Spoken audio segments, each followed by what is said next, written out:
Secretary of State, ladies and gentlemen, Scouts, good evening.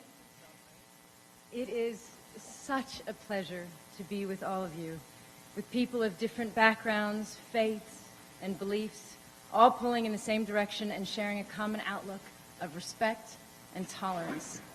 It reminds me how lucky we are to be living in a country that enables civil society to flourish, that provides for a rich tapestry of viewpoints and efforts. Civil society is one of the guardrails of democracy.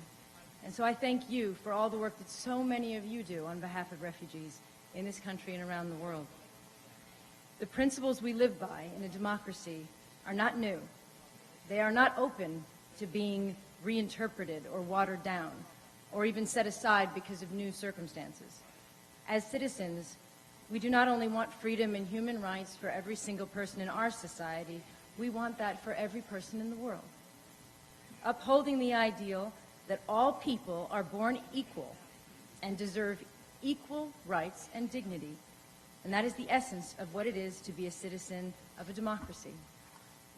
It is how we treat the weakest or the most vulnerable among us that says the most about our commitment to human rights and equality and justice for all people. And when we are most clearly seen to truly stand for those things in the world, that is when we are safest as a nation.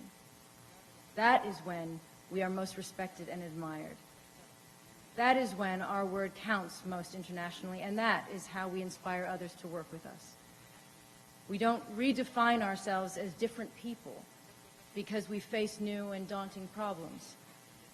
We raise a fight within us to face down those challenges, and we remain true to ourselves.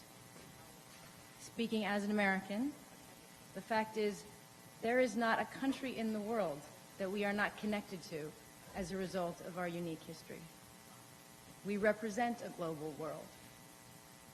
And when we are at our strongest, it is when we draw on our diversity as a people to find unity based on our common values and our larger identity. We are not strong despite our diversity. We're strong because of it. So it is time to reclaim for ourselves the idea of what strength is in democratic societies. I firmly believe that strength lies in the decency and common sense of regular citizens, such as the people who turned out in the thousands after the tragedy in Orlando, supported by millions of like-minded people around the world from every race and religion. Strength lies in identifying how to address the very particular challenge from a small minority of people who choose the path of violent extremism or who abuse a religion without stigmatizing and isolating millions of people who share in that beautiful religion. There is nothing strong about denigrating anyone on the basis of their religion, nationality, sexual orientation, gender, or on the basis of any characteristic or difference, real or imagined. When we discriminate, when we imply by our actions that some lives are worth more than others, or when we denigrate the faith, traditions, and cultures of any group of people, we weaken our strength as democratic societies.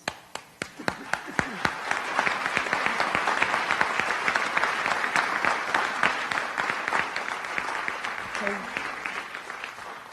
what would it say about us as a country and an international community if we reached the point where we decided we were not prepared to stand up for our principles?